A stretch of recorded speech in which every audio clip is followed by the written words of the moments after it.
Hello, welcome to another Azure session. So in this video I am going to show you how to provision a virtual machine on your Azure cloud.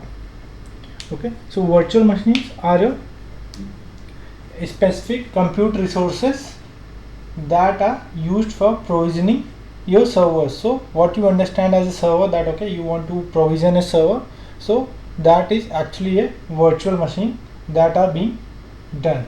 Okay, so we will be seeing how the virtual machine is being provisioned. So whenever we provision a virtual machine, okay, so it's not only the resource that you are invoking.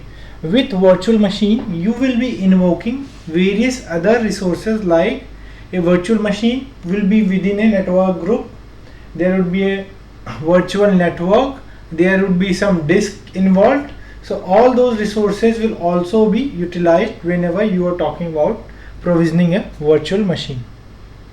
Okay, so by now you will be familiar that how to log into Azure portal. So you have to go to portal.azure.com and you can simply log in with the user ID and the password that you have used for creating the account. Now once you are done, you can simply go ahead and click on virtual machines if it is showing on your home page, or what you can do, you can go to these left side, these three lines, and from there I am going ahead and clicking on virtual machine. So I will click on virtual machine here. Don't click on virtual machine classic, click on this virtual machine. Okay, and right now it will show you what all machines or the resources you have deployed. Okay, now to create a new, I will click on create. So you have an option to start with a preset configuration or to a new one. So I will create a new one. I will give all the configuration by myself. Okay, so whenever you are going ahead and creating a virtual machine, you should always see the subscription as free trial. So if you have multiple subscription, it will show you all the options. Right now we are only in free trial subscription, so it is showing me the subscription as free trial. So as I explained in earlier videos as well, to provision any resources, as subscription is must. Okay, so any resources will be in the subscription, and then you can create a resource group. Okay, so what I can do, by default it will take a name. Rather than that, I will give my own name. Let's say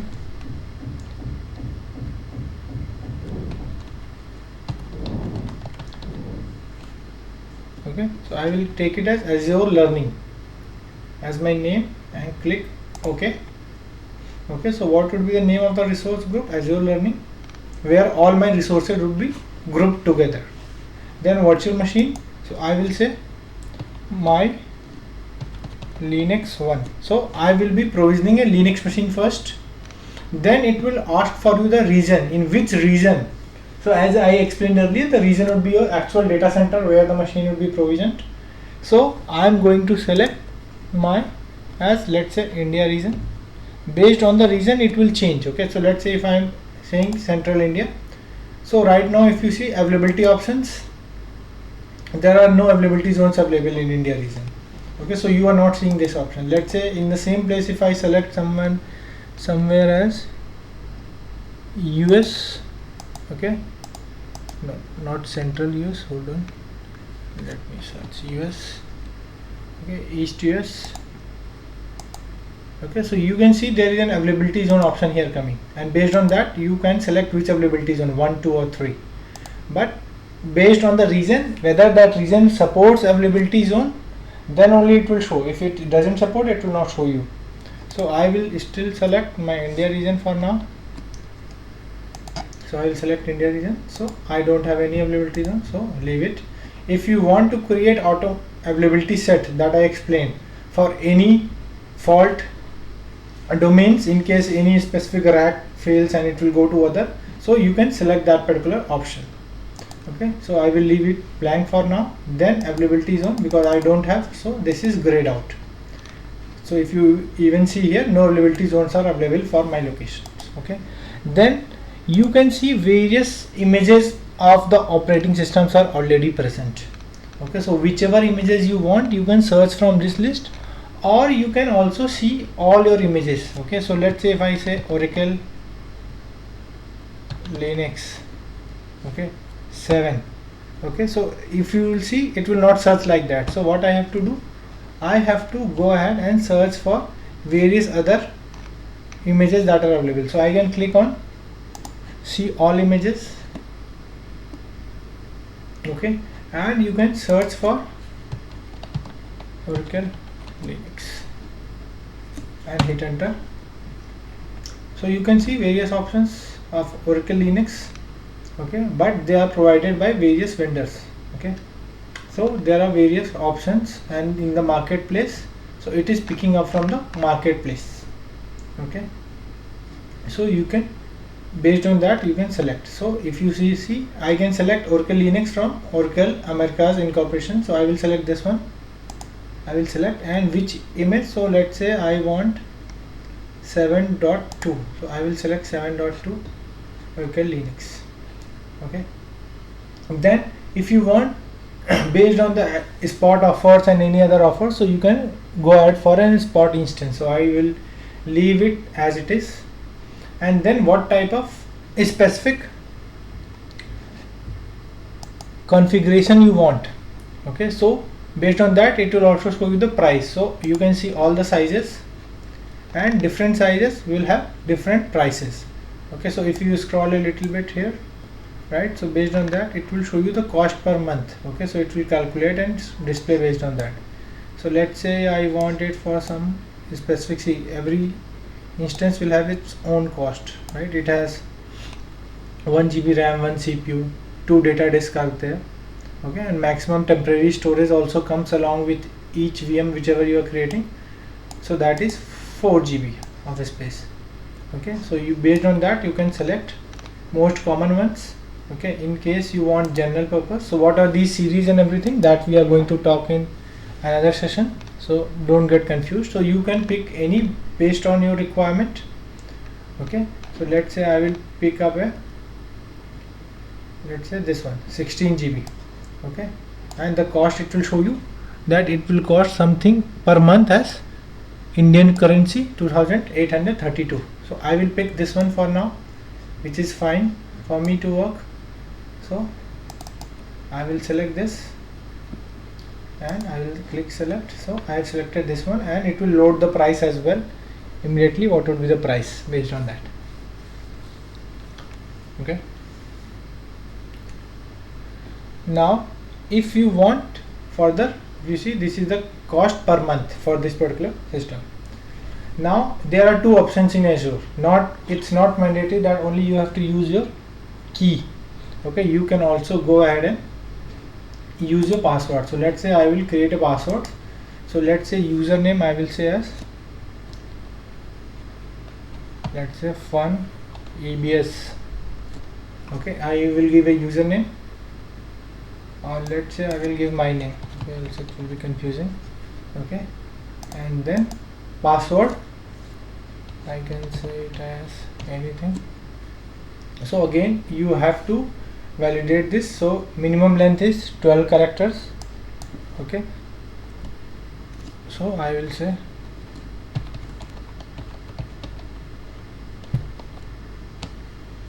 okay, so I have given the password and it validates the password standards successfully, and I will again give the password.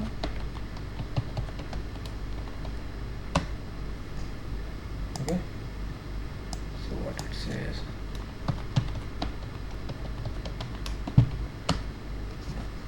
okay, so now it matches, so it is the same. So you can use a key pair as well as password. So I am using password for now. And then next, what are the inbound ports that would be allowed, okay, to your virtual machine from a public internet. Okay, so you can go ahead and select based on that. If you are selecting none, so you will not be able to connect it. So minimum to connect via a putty or a terminal to this Linux machine, what I have to select, at least SSH 22 port number, that is the by default port number you have to select. Other ports you want, you can later on change in the security groups, and you can change it. So this is the standard that we have done right now. Next, what we will do, click on next, is the disks. Okay, so what type of disk you want, premium SSD, normal standard SSD. Okay, so based on that you can select your disk, so the cost will change. Okay, and what I will say, let's say I will use some standard SSD. Okay, so it will have a little bit slower than the premium SSD, but that's fine. We will be using, we don't want anything specific right now, but whenever you are building for your enterprise, you have to think what is the cost, and based on that you have to decide on it. Okay, and if you want any encryption, so I will take it as default. Okay, whichever is given by the platform manage key. Okay, and then what will be your data disk, where you will be storing your data. Okay, so what should be my data disk? So right now if you see, no disk is there. So what I explained earlier, that whenever you create a machine, it will also involve other resources in it, that would be your disk, network. So what right now what I will do, I will create a new disk, because I don't have any disk prior. So I will create a new disk, and I will say my Linux data disk 0 and empty disk, and what should be the size, change size. Okay, so let's say I will select a 512 GB disk here. Okay, and click OK.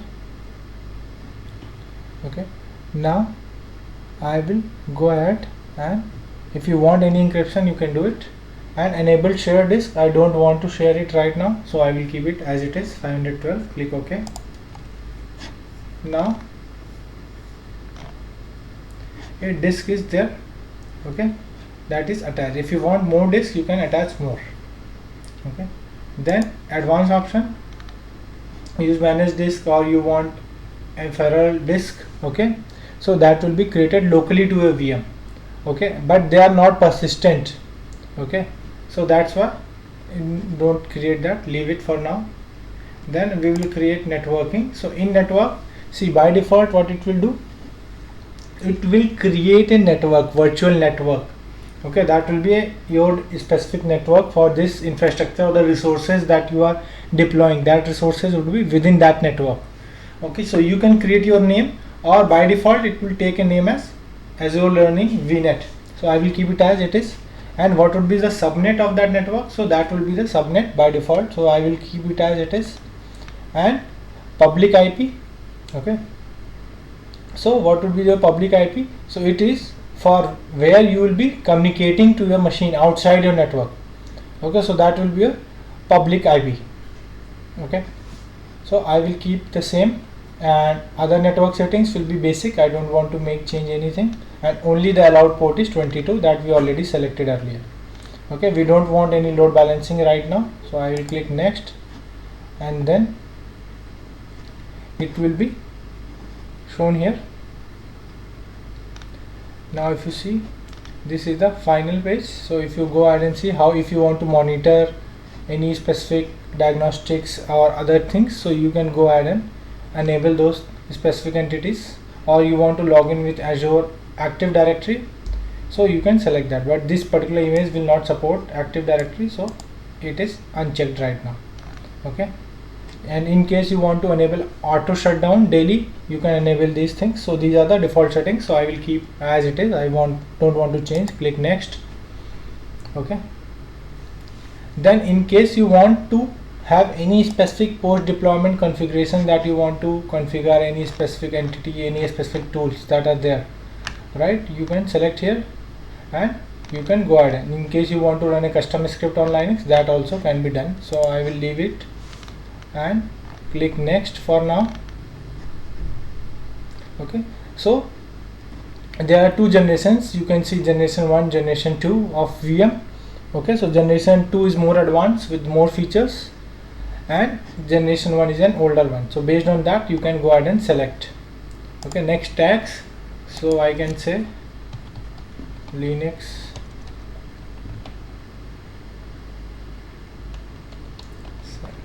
server, and I will say Linux 1. Okay, and resources. So you can see the resources if you want to select, and click next, review. So it will go ahead and start creation of your machine. Okay, so what would be the cost of this machine? For per hour it will be costing something around 17.57 Indian rupees per hour. Okay, and it has passed all the validations. Now I can click on my create. So my virtual machine name would be my Linux 1. Okay, so if I go ahead and click here, create,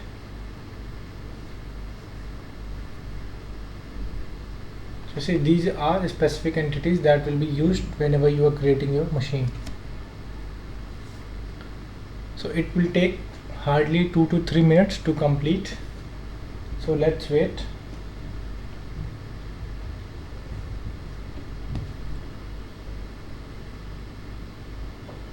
You see the deployment is in progress.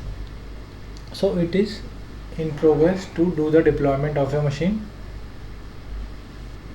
So see, whatever deployments it has done, whatever resources it has till now completed, it will show you the deployment details here.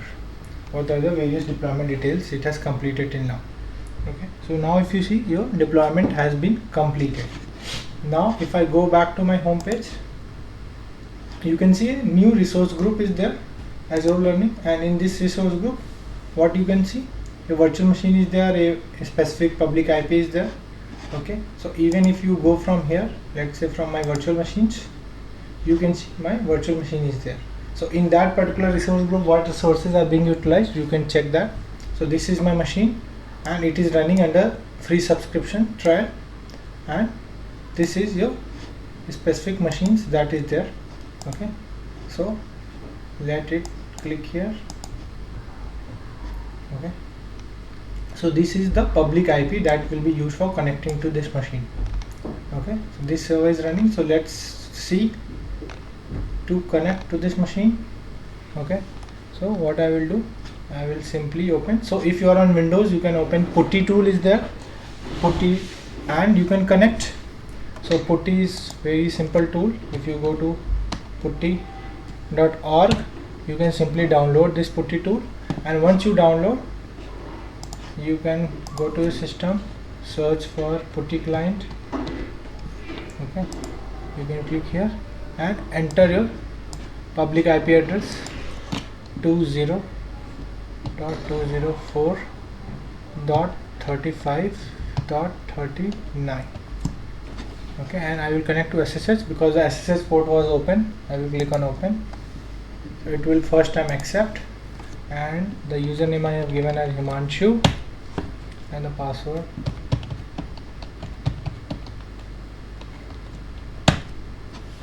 Okay, so if you see, my system is created here.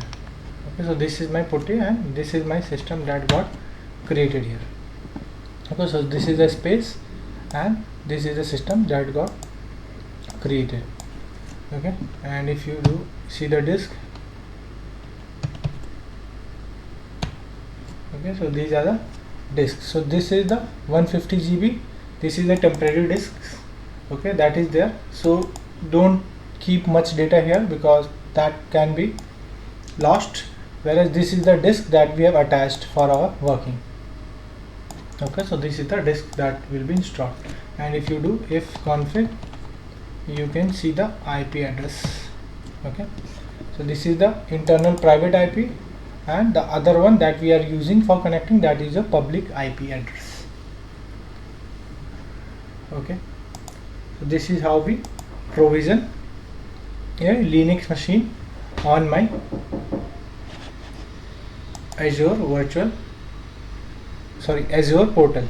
Now next, if you want to connect using a terminal, like if you are on Mac or a Linux operating system, so I can simply do SSH Himanshu, my username, @204.204.35.39, enter. It will ask yes, and I will give my password. I can connect from here as well directly using my terminal tool. Okay, so for Windows, if you are on Windows, use putty, or if you are on Mac or on Linux based operating system, you can use your terminal tools. Once this is done, if you want to shut down your system, let me exit from here, and what I can go ahead and do, I can stop this. Okay, I can go ahead and stop this. So if you want to preserve the public IP address, so see, if you are stopping, this might get lost again. That will be a resource that would be allocated, so I don't want to preserve it for now. So I want to stop it. I will click OK. So my machine would be stopped and it would not be running state. So once it is stopped, let me show you.